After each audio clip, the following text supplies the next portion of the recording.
Hello, hi dears ಎಲ್ಲರೂ ಹೇಗಿದ್ದೀರಾ? ಎಲ್ಲರೂ ಚೆನ್ನಾಗಿದ್ದೀರಾ ಅಂತ ಅಂದ್ಕೊಳ್ತೀನಿ. ಸೊ ನಾನು ನಿಮ್ಮ ಪ್ರೀತಿಯ ಮನೆ ಮಗಳು Nirmala and welcome back to my YouTube channel ನಿಮ್ಮ ವ್ಲಾಗ್ಸ್. ಸೊ ಇವತ್ತಿನ ಎರಡು ಕನಸು ಎಪಿಸೋಡ್ 19ಗೆ ಬಂದಿದ್ದೀವಿ. ಸೊ ಈ ಎಪಿಸೋಡಲ್ಲಿ ನಮ್ಮ ಶರತ್ ಮನಸ್ಸಲ್ಲೂ ಕೂಡ ನಿತ್ಯ ಇದ್ದಾಳೆ, ಇವಾಗ ಅವ್ರ ಮನೆಯಲ್ಲೂ ಕೂಡ ನಿತ್ಯ ಬಂದಿದ್ದಾಳೆ. ಹಾಗಾಗಿ ಈ ಎಪಿಸೋಡ್ಸಲ್ಲಿ ನಮ್ಮ ನಿತ್ಯ ಹಾಗೆ ಶರತ್ ಕಾನ್ವರ್ಸೇಷನ್ಸ್ ಹಾಗೆ ಅವ್ರ ಮನೆಯವರ ಕಾನ್ವರ್ಸೇಷನ್ಸ್ ಇರುತ್ತೆ. ನಿತ್ಯ ಅಂತೂ ಒಪ್ಕೊಂಡು ಈಗ ಶರತ್ ಮನೆಗೆ ಬಂದಿರೋದಾಗಿದೆ. ಸೊ ಅವನೋಗಿ ಕನ್ವಿನ್ಸ್ ಮಾಡಿ ಚಿರುಗೆ ಮಾತು ಕೊಟ್ಟಿರೋ ಹಾಗೇನೆ ಅವನು ಮನೆಗೆ ಕರ್ಕೊಂಡು ಬಂದಿದ್ದಾನೆ. ಮನೆಯವರೆಲ್ಲ ಅವಳನ್ನ ಹೇಗೆ ಟ್ರೀಟ್ ಮಾಡ್ತಾರೆ, ಅವಳನ್ನ ಚೆನ್ನಾಗಿ ನೋಡ್ಕೋತಾರಾ ಇಲ್ವಾ, ಮತ್ತು ಅವಳಿಗೆ ಮನೇಲಿ ಯಾರಾದರೂ ಎನಿಮೀಸ್ ಆಗ್ತಾರಾ, ಸೊ ಹೇಗಿರುತ್ತೆ ಅವಳ ಲೈಫ್ ಇನ್ಮೇಲೆ, ಚಿರು ಜೊತೆ ಅವಳು ಇರೋದಕ್ಕೆ ಸ್ಟಾರ್ಟ್ ಮಾಡ್ತಾ ಇದ್ದಾಳೆ.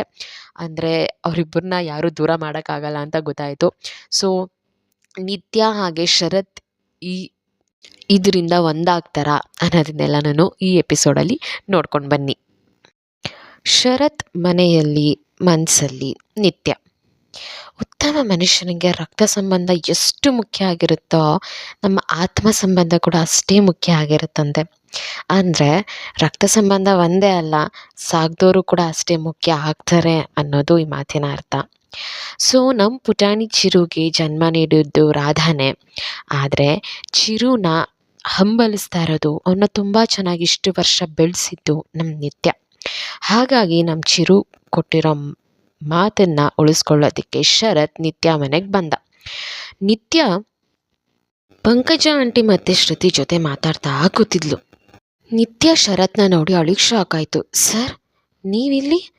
ಚಿರು ಹುಷಾರಾಗಿ ಇದ್ದಾನೆ ತಾನೇ ಅಂತ ಕೇಳಿದ್ಲು.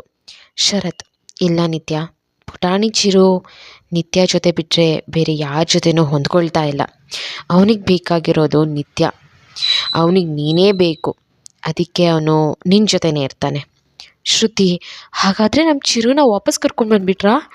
ಸರ್, ಎಲ್ಲಿದ್ದಾನೆ ಅವನು ಅಂತ ಖುಷಿಯಿಂದ ಕೇಳಿದ್ಲು. ಶರತ್, ಇಲ್ಲ ಶ್ರುತಿ, ನಮ್ಮ ಚಿರು ಅಲ್ಲ, ನಿತ್ಯನೇ ಅಲ್ಲಿಗೆ ಕರ್ಕೊಂಡು ಹೋಗೋಣ ಅಂತ ಅಂದ್ಕೊಂಡಿದ್ದೀನಿ. ಯಾಕಂದರೆ ನಮ್ಮ ಭುವಿನ ಬಿಟ್ಟು ನಮ್ಮ ಮನೆಯವ್ರಿಗೆ ಇರೋಕ್ಕಾಗಲ್ಲ, ನಮ್ಮ ಭುವಿ ನಿತ್ಯನ ಬಿಟ್ಟಿರಲ್ಲ, ಅದಕ್ಕೆ ಮೂವರನ್ನು ಒಂದೇ ಕಡೆ ಇಡೋಣ ಅಂತ ಅಂದ್ಕೊಂಡಿದ್ದೀನಿ ಅಂತ ಅಂದ. ನಿತ್ಯ, ಇಲ್ಲ ಇಲ್ಲ ಸರ್, ಆಗಲ್ಲ, ನಾನಂತೂ ಬರಲ್ಲ. ಶರತ್, ಯಾಕೆ ನಿತ್ಯ? ನಿತ್ಯ, ಸರ್, ನಾನು ಬಂದರೆ ಅವ್ನು ರಾಧಕ್ಕನ ಜೊತೆ ಹೊಂದ್ಕೊಳ್ಳಲ್ಲ ಸರ್, ನನ್ನ ಮಾತು ಕೇಳಿ ಅಂದ್ಲು. ಶರತ್, ಇಲ್ಲ, ನನ್ನ ಪುಟಾಣಿಗೆ ನಾನು ಮಾತು ಕೊಟ್ಟಿದ್ದೀನಿ, ನನ್ನ ಮಾತು ಕೊಟ್ಟಿರೋ ಹಾಗೆ ನಡ್ಕೋಬೇಕು. ನಿನ್ನ ಕರ್ಕೊಂಡು ಬರ್ತೀನಿ ಅಂತ ಹೇಳ್ಬಿಟ್ಟು ಬಂದಿದ್ದೀನಿ. ಪ್ಲೀಸ್ ನಿತ್ಯ, ಬರ್ತೀಯಾ ಅಲ್ವಾ ನನ್ನ ಜೊತೆ ಅಂತ ರಿಕ್ವೆಸ್ಟ್ ಮಾಡಿಕೊಂಡ. ಪಂಕಜ ಆಂಟಿ, ನಿತ್ಯ ಮಗುಗೋಸ್ಕರ ತನ್ನ ಜೀವನನೇ ಪಣ ಇಟ್ಟು ಕಾಪಾಡಿದ್ಲು. ಆಮೇಲೆ ಆ ಮಗು ನಿಮ್ಮದು ಅಂತ ಗೊತ್ತಾದ ಮೇಲೆ ಆ ಮಗುನ ಇವಳಿಂದ ದೂರ ಮಾಡಿದ್ರಿ. ಈಗ ಆ ಮಗು ಇವಳನ್ನ ಬಿಟ್ಟಿರಲ್ಲ ಅಂತ ಗೊತ್ತಾಗಿ ಮತ್ತೆ ಬಂದಿದ್ದೀರಾ?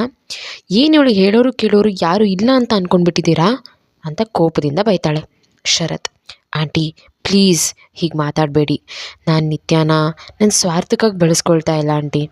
ಅವಳು ನಮ್ಮ ಭುವಿ ಜೊತೆ ಆರಾಮಾಗಿರಲಿ, ಮತ್ತು ಅವಳು ನನ್ನ ಜವಾಬ್ದಾರಿ, ನಾನು ಅದನ್ನು ಚೆನ್ನಾಗಿ ನಿಭಾಯಿಸ್ತೀನಿ, ನನ್ನ ಮೇಲೆ ನಂಬಿಕೆ ಇಡಿ ಅಂತ ಹೇಳ್ತಾನೆ.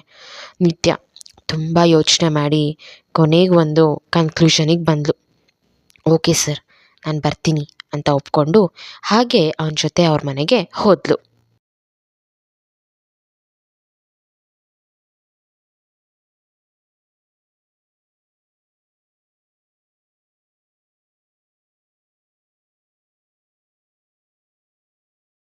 ಈ ಕಡೆ ಶರತ್ ಮನೆಯಲ್ಲಿ ರಾಧಾ ದೇವ್ರಿಗೆ ಪೂಜೆ ಮಾಡಿ ಒಂದು ತಟ್ಟೆಯಲ್ಲಿ ಅರಿಶಿನ, ಕುಂಕುಮ, ಅಕ್ಷತೆ ಎಲ್ಲ ಹಾಕಿ ಮಂಗಳಾರತಿ ಕೊಡ್ತಾ ಇದ್ಲು ಎಲ್ರಿಗೂ.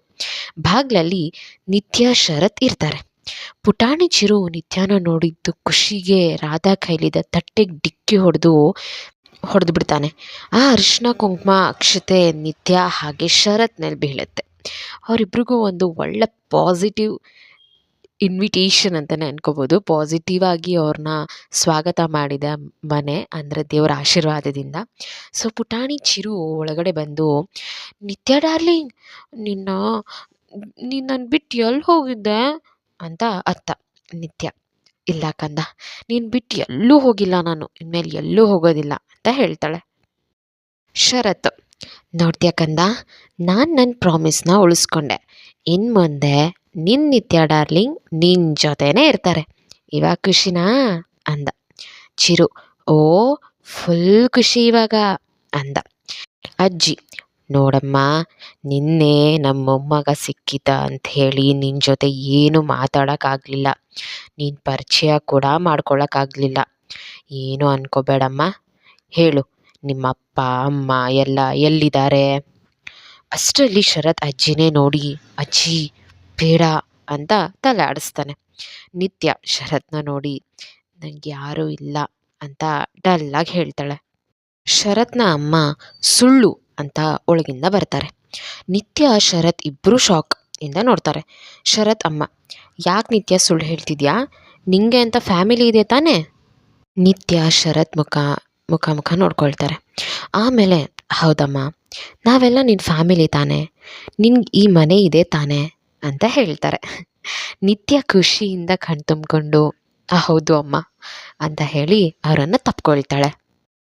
ಅಮ್ಮ ರಾಧಾ ಹೇಳ್ತಾರೆ, ರಾಧಾ ನಿತ್ಯನ ಒಳಗಡೆ ಕರ್ಕೊಂಡು ಹೋಗಮ್ಮ ಅಂದು ನಿತ್ಯನ ರಾಧಾ ರೂಮ್ಗೆ ಕರ್ಕೊಂಡು ಹೋಗ್ತಾಳೆ ರಾಧಾ.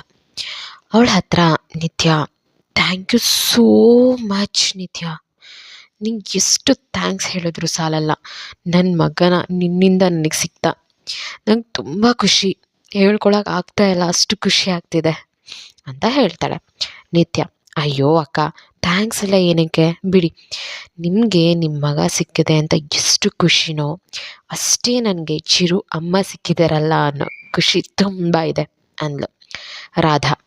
ನಿತ್ಯ ಅವಳನ್ನ ತಪ್ಕೊಂಡು ನಿಂದು ಒಳ್ಳೆ ಗುಣ, ಹಾಗೆ ಒಳ್ಳೆ ಮನಸ್ಸು ನಿತ್ಯ ಅಂದ್ಲು. ಅಲ್ವಾ, ನಮ್ಮ ನಿತ್ಯಾಗೆ ಎಷ್ಟು ಒಳ್ಳೆ ಮನಸ್ಸಿದೆ, ಅಷ್ಟು ವರ್ಷ ಸಾಕಿದ್ರು ಯಾರೋ ಬಂದು ಕೇಳಿದ್ರು ಅಂತ ನಂತರ ಅನಾಥ ಆಗಬಾರ್ದು ಅಂತ ಕಳಿಸಿ ಅಮ್ಮನ ಪ್ರೀತಿ ಸಿಕ್ಕಿದೆ ಅಂತ ಖುಷಿ ಪಡ್ತಾ ಇದ್ದಾಳಲ್ಲ. So she is great. Nitya Sharath ಮನೆಯವ್ರಿಗೆಲ್ಲ ಇಷ್ಟ ಆಗ್ತಾಳೆ, ಆದರೆ ಶರತ್ ಅತ್ತೆ ಲತಾಗ್ ಮಾತ್ರ ಅವಳು ಇಡ್ಸಲ್ಲ. ರಾತ್ರಿ ಆಗುತ್ತೆ. ನಿತ್ಯ ಶರತ್ ಮನೆಯನ್ನೆಲ್ಲ ನೋಡಿಕೊಂಡು ಬರ್ತಾ ಇರ್ತಾಳೆ. ಹಾಗೆ ಟೆರೆಸ್ ಮೇಲೆ ಹೋಗ್ತಾಳೆ. ಅಲ್ಲಿ ಶರತ್ ಆಕಾಶ ನೋಡ್ಕೊಂಡು ನಿಂತಿದ್ದ. ಇವಳು ಅವನ್ನ ನೋಡಿ ಅಯ್ಯೋ ಇವರಿಲ್ಲೇ ಇದ್ದಾರಲ್ಲಪ್ಪ ಅಂಥೇಳಿ ಅಲ್ಲಿಂದ ಹೊರಡೋದಕ್ಕೆ ನೋಡ್ತಾಳೆ. ಆದರೆ ಅವಳು ಹೋಗೋ ಸ್ಪೀಡಲ್ಲಿ ಪಾಟ್ನ ಬೀಳಿಸ್ಬಿಡ್ತಾಳೆ. ಶರತ್ ನಿತ್ಯನ ನೋಡ್ತಾನೆ. ನಿತ್ಯ ಯಾಕೆ ಹಾಗೆ ಹೋಗ್ತಿದ್ಯಾ ಅಂತ ಕೇಳ್ತಾನೆ. ನಿತ್ಯ ಏನೂ ಇಲ್ಲ ಸರ್, ಹಾಗೆ ಮನೆ ನೋಡ್ತಿದ್ದೆ ಅಂದ್ಲು. ಶರತ್ ಸ್ಮೈಲ್ ಮಾಡ್ತಾ ಚೆನ್ನಾಗಿದೆಯಾ ಅಂದ. ನಿತ್ಯ ಹ್ಞೂ ಅಂತ ತಲೆ ಆಡಿಸ್ತಾಳೆ. ಅಲ್ಲಿ ಚಿರು ಬಂದ. ಚಿರು ಡಾರ್ಲಿಂಗ್, ನಾವು ಶ್ರುತಿ ಅಕ್ಕ ಮನೆಗೆ ಹೋಗೋದು ಯಾವಾಗ? ಶರತ್ ಪುಟಾಣಿ, ನೀನು ಇನ್ಮೇಲೆ ಇಲ್ಲೇ ಇರಬೇಕು ಅಂತ ತಾನೇ ನಿತ್ಯನ ಇಲ್ಲಿ ಕರ್ಕೊಂಡು ಬಂದಿರೋದು, ನೀನು ನೋಡಿದ್ರೆ ಮತ್ತೆ ಹೋಗೋಣ ಅಂತಿದ್ಯಾ? ನಿತ್ಯ ಕೆಳಗಡೆ ಕುತ್ಕೊಂಡು ಪುಟಾಣಿ ಚಿರು ಕೆನ್ನೆ ಇಟ್ಕೊಂಡು ಪುಟ್ಟ ಇನ್ಮೇಲೆ ನಾವು ಇಲ್ಲೇ ಇರ್ತೀವಿ, ಅವಾಗವಾಗ ಶ್ರುತಿ ಅಕ್ಕನ ಮನೆಗೆ ಹೋಗಿ ನೋಡ್ಕೊಂಡು ಬರೋಣ ಆಯಿತಾ ಅಂತ ಹೇಳಿದ್ಲು. Chiru okay darling. ಅಷ್ಟರಲ್ಲಿ ಲಾವಣ್ಯ ಫೋನ್ ಬರುತ್ತೆ. ಶರತ್ ಅದನ್ನು ಪಿಕ್ ಮಾಡಿ ಹೇಳು ಲಾವಣ್ಯ ಅಂದ. ಅದನ್ನು ಕೇಳಿಸ್ಕೊಂಡು ನಿತ್ಯ ಚಿರು ನಿಂತ್ಕೊಂಡು ಅಲ್ಲಿಂದ ಕೆಳಗಡೆ ಹೋಗ್ತಾಳೆ. ಲಾವಣ್ಯ ಶರತ್ ನಮ್ಮಪ್ಪ ನಮ್ಮ ಮದುವೆಗೆ ಒಪ್ಕೊಂಡ್ಬಿಟ್ರು, ನೀನು ನಿಮ್ಮ ಮನೇಲಿ ಮಾತಾಡ್ದಾ ಅಂತ ಕೇಳಿದ್ಲು. ಶರತ್ ಲಾವಣ್ಯ ನಂಗೆ ಇದ್ರ ಬಗ್ಗೆ ಮಾತಾಡೋದಕ್ಕೆ ಇವಾಗ ಇಂಟ್ರೆಸ್ಟ್ ಇಲ್ಲ, ಪ್ಲೀಸ್ ಕಾಲ್ ಕಟ್ ಮಾಡು ಅಂತ ಹೇಳಿ ಕಾಲ್ ಕಟ್ ಮಾಡ್ದ.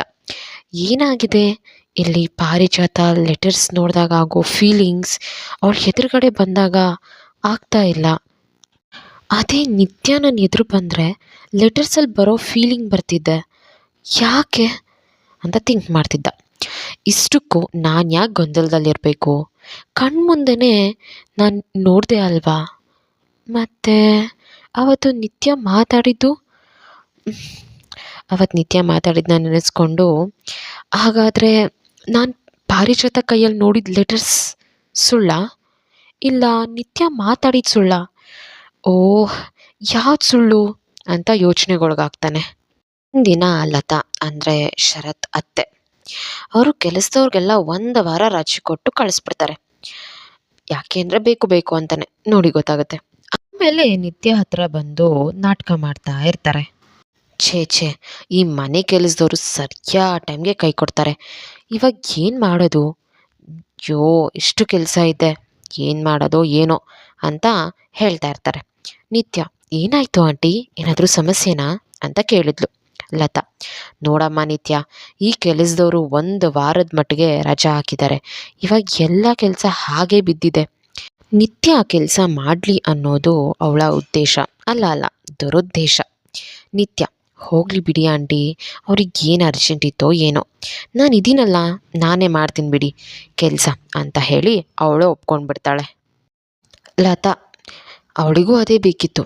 ಮನಸ್ಸಲ್ಲಿ ಖುಷಿ ಪಡ್ತಾ, ಹೌದಾ, ನೀನೇ ಎಲ್ಲ ಮಾಡ್ತೀಯಾ? ಓ, ಸರಿ ಸರಿ, ಹಾಗಾದರೆ ನಂಗೆ ಸ್ವಲ್ಪ ತಲೆನೋತಿದೆ, ಒಂದು ಕಪ್ ಕಾಫಿ ಮಾಡ್ಕೊಂಡು ಬಾ ಅಂದ್ಲು. ನಿತ್ಯ ಕಾಫಿ ಮಾಡ್ಕೊಂಡು ಬಂದು ಕೊಡ್ತಾಳೆ. ಅಷ್ಟರಲ್ಲಿ ರಾಧಾ ಅಲ್ಲಿಗೆ ಬರ್ತಾಳೆ. ಕಾಫಿ ಮಾಡ್ಕೊಂಡು ಬಂದು ಕೊಡೋದನ್ನು ನಿತ್ಯ ನೋಡಿಬಿಟ್ಲು. ಆಮೇಲೆ ಕೇಳಿದ್ಲು, ನಿತ್ಯ, ನೀನು ಕಾಫಿ ತಂದು ಕೊಡ್ತಿದ್ಯಾ, ಕೆಲಸದವ್ರಿಲ್ವಾ ಅಂತ. ನಿತ್ಯ, ಅಕ್ಕ, ಅದು ಆಂಟಿಗೆ ತಲೆ ನೋವ್ತಿದ್ಯಂತೆ, ಅದಕ್ಕೆ ಕಾಫಿ ಮಾಡ್ಕೊಂಬಂದು ಕೊಟ್ಟೆ, ಕೆಲಸದವ್ರು ಯಾರೂ ಬರಲ್ವಂತೆ. ರಾಧಾ, ಅತ್ತೆ, ಕೆಲಸದವ್ರು ಬರಲಿಲ್ಲ ಅಂತ ಅಂದರೆ ನನ್ನ ಕೇಳಬೇಕಿತ್ತು ನೀವು. ಕಾಫಿ ನಾನು ಮಾಡಿಕೊಡ್ತಾ ಇದ್ದೆ, ಇಲ್ಲ ನೀವೇ ಮಾಡ್ಕೋಬೋದಿತ್ತಲ್ವಾ, ನಿತ್ಯಾಗ ಯಾಕೆ ಹೇಳಿದ್ರಿ ಅಂತ ಕೋಪದಿಂದ ಹೇಳಿದ್ಲು. ಲತಾ ಸಾಫ್ಟಾಗಿ, ಅಲ್ಲ ರಾಧಾ, ಕೆಲಸದವ್ರು ಬಂದಿಲ್ಲ ಅಂತ ಹೇಳಿದೆ ಅಷ್ಟೇ, ನಿತ್ಯ ನಾನೇ ಕೆಲಸ ಮಾಡ್ತೀನಿ ಅಂತ ಒಪ್ಕೊಂಡ್ಲು. ನೀನೇನು ಒಳ್ಳೆ ನಾನೇ ತಪ್ಪು ಮಾಡಿರೋ ಹಾಗೆ ಮಾತಾಡ್ತಾ ಇದೆಯಲ್ಲ. ನಿತ್ಯ, ಪರವಾಗಿಲ್ಲ ಅಕ್ಕ, ಆಂಟಿಗೆ ತಲೆನೋವು ಅಂತ ಹೇಳಿದ್ರು, ಅದಕ್ಕೆ ತಂದ್ಕೊಟ್ಟೆ ಅಂತ ಹೇಳಿ ಅಲ್ಲಿಂದ ಹೋದ್ಲು. ರಾಧಾ ಶರತ್ ರೂಮಿಗೆ ಬಂದ್ಲು. ಶರತ್ ಲ್ಯಾಪ್ಟಾಪ್ ಹಿಡ್ಕೊಂಡು ಕೆಲಸ ಮಾಡ್ತಾ ಕೂತಿದ್ದ. ರಾಧಾ ಹೇಳ್ತಾಳೆ, ಈ ಅತ್ತೆ ಯಾಕಾದರೂ ಈ ಥರ ಮಾಡ್ತಾರೋ, ಆ ಹುಡುಗಿ ನಮ್ಮ ಬಗ್ಗೆ ಏನು ಅಂದ್ಕೊಳ್ಳೋದಿಲ್ಲ. ಶರತ್, ಏನಕ್ಕ, ನಿನಗೆ ನೀನೇ ಏನೋ ಮಾತಾಡ್ಕೊಳ್ತಿದ್ಯಾ? ರಾಧಾ, ನಾನಲ್ಲ ಕಣೋ, ಆ ಅತ್ತೆ ಇದ್ದಾರಲ್ಲ. ಶರತ್, ಅತ್ತೆನಾ, ಅವ್ರೇನು ಮಾಡಿದ್ರು? ರಾಧಾ, ಮನೆ ಕೆಲಸದವ್ರು ಬಂದಿಲ್ಲ ಅಂತ ಹೇಳಿ ನಿತ್ಯ ಕೆಲಸ ಮಾಡೋದಕ್ಕೆ ಹೇಳ್ತಾ ಇದ್ದಾರೆ ಕಣೋ. ಶರತ್, ಏನಕ್ಕ, ಏನು ಹೇಳ್ತಾ ಇದೆಯಾ? ರಾಧಾ, ಹೌದು ಕಣೋ, ತಲೆನೋವು ಅಂತ ಹೇಳಿ ನಿತ್ಯ ಕೈಯಲ್ಲಿ ಕಾಫಿ ಮಾಡಿಸ್ಕೊಂಡು ಕುಡಿತಾ ಇದ್ದಾರೆ. ಶರತ್ ಲ್ಯಾಪ್ಟಾಪ್ನ ಎತ್ತಿಟ್ಟು ರಾಧಾನ ಕರ್ಕೊಂಡು ಕಿಚನ್ಗೆ ಹೋಗ್ತಾನೆ. ನಿತ್ಯ ಕಿಚನ್ನ ಕ್ಲೀನ್ ಮಾಡ್ತಾ ಇದ್ಲು. ಶರತ್ ನಿತ್ಯ ಹತ್ರ ಬಂದು ಅವಳು ನೋಡಿ ಅವಳು ಕೈ ಹಿಡ್ಕೊಂಡ. ನಿತ್ಯ ಶಾಕ್. ಸರ್, ಏನು ಮಾಡ್ತಾ ಇದ್ದೀರಾ? ಶರತ್ ನಿತ್ಯ ಕೈ ಹಿಡ್ಕೊಂಡು ಕಿಚನ್ನಿಂದ ಹೇಳ್ಕೊಂಡು ಹಾಲಿಗೆ ಬರ್ತಾನೆ. ನಿತ್ಯ, ಸರ್ ಬಿಡಿ ಸರ್, ಏನು ಮಾಡ್ತಾ ಇದ್ದೀರಾ ಸರ್, ಬಿಡಿ ಅಂತ ಅಂದ್ಲು. ಶರತ್ತು ನಿತ್ಯನ ಹಾಲ್ಗೆ ಹೇಳ್ಕೊಂಡು ಬಂದು ಮನೆಯವ್ರನ್ನೆಲ್ಲ ಕರೀತಾನೆ. ಅವನು ಕೋಪದಲ್ಲಿದ್ದ. ಮನೆಯವರೆಲ್ಲರೂ ಬಂದರು. ಅಜ್ಜಿ, ಏನಪ್ಪ, ಏನಾಯಿತು, ಯಾಕೆ ಈ ಥರ ಕೋಪದಲ್ಲಿದ್ದೀಯಾ? ಶರತ್, ಅತ್ತೆ ನಿತ್ಯನ ಮನೆ ಕೆಲಸ ಮಾಡೋದಕ್ಕೆ ಏನಕ್ಕೆ ಹೇಳಿದ್ರಿ? ನಾನು ಅವಳನ್ನ ಮನೆ ಕೆಲಸದವಳು ಅಂತ ಹೇಳಿ ಕರ್ಕೊಂಡು ಬಂದಿಲ್ಲ. ಅವಳು ನನ್ನ ಜವಾಬ್ದಾರಿ. ಅವಳಿಗೆ ಮನೆ ಕೆಲಸ ಹೇಳೋ ಧೈರ್ಯ ಹೇಗೆ ಮಾಡಿದ್ರಿ? ನಿತ್ಯ ಅವನನ್ನೇ ನೋಡ್ತಾ ನಿಂತಿದ್ಲು. ಲತಾ, ಶರತ್, ಮನೆ ಕೆಲಸದವ್ರು ಬಂದಿಲ್ಲ, ಅಷ್ಟರಲ್ಲಿ ಶರತ್ ಬಂದಿಲ್ಲ ಅಂದರೆ ನೀವೇ ಮಾಡಬೇಕಿತ್ತು. ನಿತ್ಯ, ಸರ್ ಪರವಾಗಿಲ್ಲ ಸರ್, ಮನೆ ಕೆಲಸ ಮಾಡೋದ್ರಲ್ಲಿ ತಪ್ಪೇನು? ಶರತ್, ಅಲ್ಲ ನಿತ್ಯ, ನೀನು. ನಿತ್ಯ ಅಷ್ಟರಲ್ಲಿ, ಪರವಾಗಿಲ್ಲ ಸರ್, ನನಗೆ ಖಾಲಿ ಕೂತು ಅಭ್ಯಾಸ ಇಲ್ಲ, ಅದು ಅಲ್ದಿರ ಅಮ್ಮ ನಿನ್ನೆ ಈ ಫ್ಯಾಮಿಲಿ ನಂದು ಕೂಡ ಅಂತ ಹೇಳಿದ್ದಾರೆ. ಈ ಮನೆ ಫ್ಯಾಮಿಲಿ ನಂದಾದಮೇಲೆ ಮನೆ ಕೆಲಸ ಮಾಡೋದ್ರಲ್ಲಿ ತಪ್ಪೇನಿದೆ? ರಾಧಾ, ಅಲ್ಲ ನಿತ್ಯ, ನೀನು ಮನೆ ಕೆಲಸ ಮಾಡೋದ್ರಲ್ಲಿ. ಅಷ್ಟರಲ್ಲಿ ನಿತ್ಯ, ಅಕ್ಕ ಪ್ಲೀಸ್, ನನ್ನ ಮನೆ ಕೆಲಸ ಮಾಡೋದ್ರಲ್ಲಿ ನನಗೇನು ತೊಂದರೆ ಇಲ್ಲ. ನನಗೆ ನೀವು ಈ ರೀತಿ ಹೇಳೋದಾದರೆ ನಾನು ನಿಮ್ಮ ಮನೇಲಿ ಇರಲ್ಲ ಅಕ್ಕ, ನನಗೆ ಸುಮ್ಮನೆ ಕುತ್ಕೊಳ್ಳೋದಕ್ಕೆ ಹಿಂಸೆ ಆಗುತ್ತೆ ಅಂತ ಹೇಳಿದ್ಲು. ಶರತ್ ನಿತ್ಯನ ನೋಡಿಕೊಂಡೇ ನಿಂತುಬಿಟ್ಟ. ಅಮ್ಮ, ಅದಕ್ಕೆ ನಿತ್ಯ ನೀನು ನಮಗೆಲ್ಲ ಇಷ್ಟ ಆಗೋದು. ಸರಿ, ನಿನಗೇನು ಇಷ್ಟನೋ, ಹೇಗಿಷ್ಟ ಬರುತ್ತೋ ಹಾಗೇ ಇರು ಅಂತ ಹೇಳಿ ಅಲ್ಲಿಂದ ಹೋಗ್ತಾರೆ. ನಿತ್ಯ ಶರತ್ ನಿತ್ಯನ ನೋಡ್ತಿರೋದನ್ನು ನೋಡ್ತಾಳೆ. ಏನು ಸರ್, ಒಂದು ಕಾಫಿ ಮಾಡಿದ್ದಕ್ಕೆ ಇಷ್ಟು ಕೋಪ ಮಾಡ್ಕೊಂಡ್ರಲ್ಲ. ಅಯ್ಯೋ, ನಾನು ಮೊದಲು ಎಲ್ಲಿ ಕೆಲಸ ಮಾಡ್ತಿದ್ದೆ ಅಂತ ಗೊತ್ತಾ ಅಂದ್ಲು. ಶರತ್, ಎಲ್ಲಿ ಅಂತಾನೆ. ನಿತ್ಯ, ಮಾರ್ಕೆಟಲ್ಲಿ ಅಂತ ಹೇಳಿ ಅಲ್ಲಿಂದ ಹೋಗ್ತಾಳೆ. ಶರತ್ ಶಾಕ್ ಆಗಿ ಕರೆಂಟ್ ಹೊಡೆದಿರೋ ಥರ ನಿಂತುಬಿಟ್ಟ. ಓಕೆ, ಎಪಿಸೋಡ್ ನೋಡ್ಕೊಂಡು ಬಂದ್ರಿ ಅಲ್ಲ. ಸೊ ಈ ಎಪಿಸೋಡಲ್ಲಿ ನಮ್ಮ ನಿತ್ಯ ಶರತ್ ಮನೆಗೆ ಬಂದಿರೋದಾಗಿದೆ. ಅವ್ರ ಮನಸ್ಸಲ್ಲೂ ಅವಳೇ ಇದ್ದಾಳೆ, ಈಗ ಅವ್ರ ಮನೇಲಿ ಕೂಡ ಅವಳೇ ಇದ್ದಾಳೆ. ಸೊ ಈಗ ಅವಳು ಮನೆಯವ್ರು ಎಲ್ಲರ ಜೊತೆನೂ ಹೊಂದ್ಕೊಂಡು ಹೋಗ್ತಾ ಇದ್ದಾಳೆ ಮನೆಗೆ. ಆದರೆ ಲತಾ ಯಾಕೋ ಸ್ವಲ್ಪ ಕಿರಿಕ್ ಮಾಡ್ತಾ ಇದ್ದಾಳೆ. ನೋಡೋಣ ಲತಾ ಇನ್ನೂ ಏನೇನು ಮಾಡ್ತಾಳೆ, ಏನೇನು ಅವಳಿಗೆ ತೊಂದರೆ ಕೊಡ್ತಾಳೆ, ಏನೇನು ಹಿಂಸೆ ಕೊಡ್ತಾಳೆ ಅಂತ ಹೇಳ್ಬಿಟ್ಟು. ಸೊ ಚಿರು ಅಂತೂ ಇವಾಗ ತುಂಬ ಹ್ಯಾಪಿಯಾಗಿದ್ದಾನೆ. ಶರತ್ಗೆ ಇವಾಗ ಅವನ ಥಿಂಕಿಂಗ್ ಅಂದರೆ ಅವನ ಗೊಂದಲಗಳು ಇನ್ನೂ ಜಾಸ್ತಿ ಆಗಿದೆ. ಬಿಕಾಸ್ ಆಫ್ ಇವಾಗ ನಾನು ಆ ಲೆಟರ್ಸಲ್ಲಿ ಬರೋ ಫೀಲಿಂಗ್ಸ್ ನನಗೆ ಲಾವಣ್ಯ ಬಂದಾಗ ಬರಲ್ಲ, ನಿತ್ಯ ಬಂದರೆ ಬರುತ್ತಲ್ಲ ಅಂತ ಅಂದ್ಕೊಳ್ತಾ ಇದ್ದಾನೆ.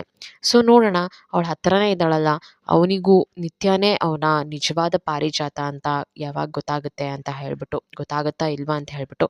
ಸೊ ಆದಷ್ಟು ಬೇಗ ಮತ್ತೊಂದು ಎಪಿಸೋಡ್ಸಲ್ಲಿ ಇದಕ್ಕೆಲ್ಲ ನಾನು ಉತ್ತರನ ತೊಗೊಂಡು ಬರ್ತೀನಿ. ಸೊ ವೀಡಿಯೋಸ್ನ ನೋಡ್ತಾ ಇದ್ದೀರಾ, ಸಬ್ಸ್ಕ್ರೈಬ್ ಮಾಡಿಕೊಂಡು ವೀಡಿಯೋಸ್ನ ನೋಡಿ ಅಂತ ಹೇಳ್ತಾ ಮತ್ತೆ ಬೇಗ ಸಿಗ್ತೀನಿ ಅಂತ ಹೇಳಿ, ಲವ್ ಯು ಆಲ್.